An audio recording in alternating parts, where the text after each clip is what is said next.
আসসালামু আলাইকুম, কেমন আছেন? আলহামদুলিল্লাহ ভালো আছি। আমি শিরিন চলে আসলাম আপনাদের জন্য নতুন আরেকটি ব্লগ ভিডিও নিয়ে। তো আজকে ভিডিওটা আমি একদম ঘুম থেকে উঠেই শুরু করলাম। ঘুম থেকে উঠে ফ্রেশ হয়ে তারপরে শুরু করলাম।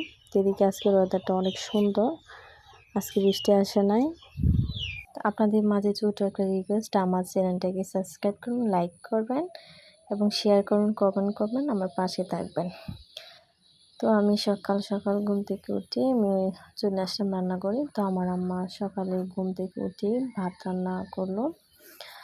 আমার ভাই সকাল 6:30টার দিকে প্রাইভেটে যায়, এই জন্য সকাল ঘুম থেকে উঠে রান্না করতে হয়। এদিক দিয়ে করে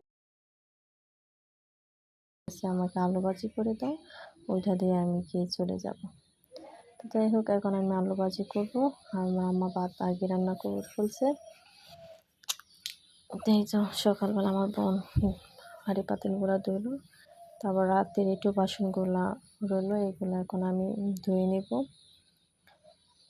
তো এদিকে দেখতে পাচ্ছেন বৃষ্টি আসার পরে সকালের দৃশ্যটা অনেক সুন্দর লাগে এবং গাছপালা মনে হয় আবার নতুন করে প্রাণ পাইল। তো ভীষণ ভালো লাগতেছে পাট ক্ষেত দেখে। তো এখন আমি ধুয়ে নিলাম এগুলা। তো এদিকে এসে দেখি বাজিটা আমার একদম নিচ থেকে পুড়ে গেল। একা হাতে কাজ করা আবার ভিডিও করা হয়তো আমি এত সুন্দর করে আপনাদের সামনে তুলে ধরতে পারি না। তো আমি চেষ্টা করব যেন আমি আরও সুন্দর করে ভিডিও আপনাদের কাছে শেয়ার করতে পারি এবং আমার নিত্য নতুন যা কিছু ঘটে টুকিনাকি আমি যেন সবই আপনাদের কাছে বলতে পারি। তো সকালবেলা একবার রান্না করা হলো, এখন আবার আমাদের জমি থেকে ধান আনবে। তো এই ধানগুলা যারা কাটবে তাদের জন্য নাস্তা দিতে হবে। তো সকালে একবার ভাত রান্না করা হলো, এখন আবার 6 জনের রান্না করতে হবে। তো আমি চলে গেলাম আমার বাবির বাড়িতে।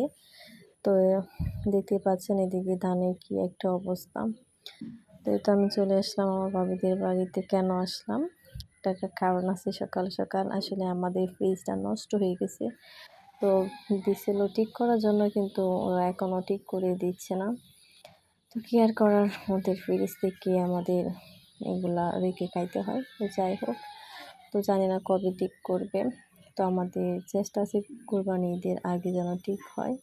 তো টাকা পয়সার অনেক সমস্যা, তো ফ্রিজটা ঠিক করতেও অনেক টাকা লাগবে, মানে সব দিক সমস্যা। তো আপাতত ওদের ফ্রিজটা দিয়ে আমাদের মাছ মাংস যাই রাখি ওদের ফ্রিজে রাখি। তো ওখানে আমি আজকে নিয়ে নিলাম জিরা বাটা, আবার একটুখানি মাংস, আবার মাছ নিয়ে গেলাম। তো ওইটা রান্না করা হবে দুপুরের জন্য। তো সকালবেলা ভাত রান্না করলাম, ওইটা দেখানো হয় নাই। তো দুপুরের জন্য ডাল সিদ্ধ দিলাম, আর এখানে শুটকি ভর্তা হবে আর আলু ভর্তা হবে। সকালবেলা ওদেরকে নাস্তা দেবে, যেহেতু তাড়াহুড়া করে বলতেছে, কারণ সকালে একবার রান্না করা হয়েছিল, তো জানতাম না তখন যে আবার ওদেরকে খাবার দিতে হবে। তো আজকে যেহেতু বৃষ্টি আসে না, এই জন্য বলতেছে যে আজকে ধানগুলা কেটে নিয়ে আসবে, কারণ আজকে মনে হয় দিনটা ভালোই যাবে। এদিকে আমার শুটকি ভাজি হয়ে গেছে, আলু ভর্তা হয়ে গেছে, ওদেরকে মানে খাবার পাঠিয়ে দিছে। তো এই যে দেখুন, এখন পর্যন্ত আমার ঘর গোছানো হয় নাই। সকালবেলা 8টার মধ্যে 2 বার রান্না করা হলো ভাত। তো যাই হোক, এখন আমি ঘর দর গুছাবো। তো এদিক দিয়ে ঘর দর একদম নোংরা হয়ে আছে। তো ওদেরকে তো আগে ভাতটা দিতে হবে। তারপর এখন পর্যন্ত দিনে বৃষ্টি আসে না, তারপর দিনে আবহাওয়াটা খুবই খারাপ। তো আমি ঘরদোর পরিষ্কার করতে পারিনি, আম্মা বলতেছে তাড়াতাড়ি রান্না করে ফেল। তো আমি এখানে ডাল বসিয়ে দিলাম, আর আলু দিয়ে একটুখানি মাংস ছিল ওটা রান্না করব, আর বেগুন দিয়ে মাছ রান্না করব। তো বসিয়ে দিলাম। আমার রান্নাটা হয়ে গেছে প্রায়, কালারটা অনেক সুন্দর আছে। এদিকে ডালটাও আমার হয়ে গেল। আবার অনেক কিছু কাছে এক হাতে ভিডিও করা, এত কিছু আপনাদের মানে দেখাতে পারি নাই। তো এখন আবার দুপুরের জন্য ভাত বসালাম, মাছটা ভেজে নিলাম।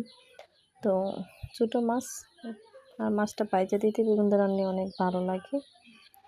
তো মশলাটা ভালো করে কষিয়ে নেব এবং বেগুনের ঝোল, ওটা একটা নাটক ছিল। তখনকার দিনটা খুব বেগুনের ঝোল, এই নাটকটা হয়তো আপনারা দেখছেন কিনা জানি না। তো অনেক আগের একটা নাটক ছিল। নাটকটা আমার কাছে ভীষণ ভালো লাগছিল। তখনকার দিনগুলা মানে মনে পড়লে সত্যি ভীষণ কষ্ট হয়, আবার যদি আগের দিনগুলো ফিরে আসতো। এটা কোনোভাবেই সম্ভব না।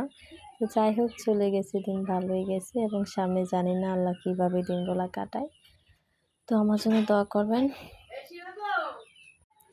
দুপুরে রান্না আমার কমপ্লিট। তো এদিকে ঘরটা আগে আমি পরিষ্কার করে তারপরে আপনাদের ফাইনাল লুকটা দেখালাম। তো যাই হোক আমরা মধ্যবিত্ত ফ্যামিলির মানুষ। তো আমাদের ঘরটা একটু এলোমেলো ভাঙাচোরা, এত সুন্দর সুন্দর জিনিস নেই। তারপরে আমরা এই ঘরে খুব শান্তিতে আছি আলহামদুলিল্লাহ। এদিকে রোদ দেখে আমি ধানগুলো মেলে দিলাম, আবার যত বৃষ্টির কারণে যত লাকড়ি ভিজা ছিল সবগুলো শুকোতে দিয়ে দিলাম। এই তো এদিন মেশিনটা আমার অসহায় পড়ে আছে। আজকে আমি সকাল থেকে একবারের জন্য মেশিনে বসতে পাই নাই, কারণ সকাল সকাল ওইসব কাজ করে আর সময় পাই নাই। তো ঘর দর সব কিছু একদম পরিষ্কার করে ফেললাম। তো আমরা গ্রামের মেয়েরা সকাল সকাল উঠে কতই না কাজ করতে হয়, আর কাজ করলে মন মানসিকতা ভালো থাকে, ফ্রেশ থাকে। কাজ করলে আমারও ভালো লাগে, যখন কাজ থাকে না তখন আমারও ভালো লাগে না, আবার কাজ থাকলেও আলসামি লাগে। কি আজব। এদিকে সব কিছু গোছানো শেষ, এখন বাসনপত্র